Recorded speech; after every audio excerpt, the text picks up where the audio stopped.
Are you trying to connect a Dakota micro camera directly into your AGCO monitor? Well then, here's the easiest way to do it. You plug this into the camera and you plug this directly into the monitor. Now let's figure out if this is the right adapter cable for you.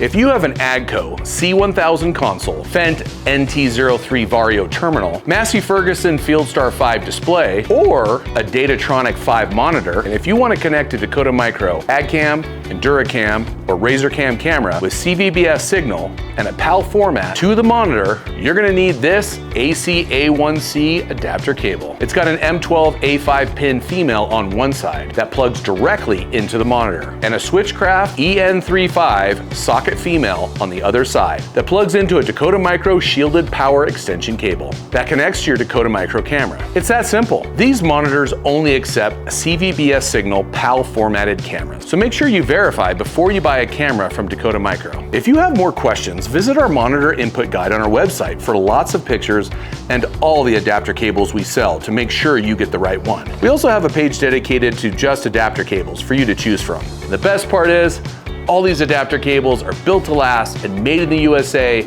in our factory in North Dakota.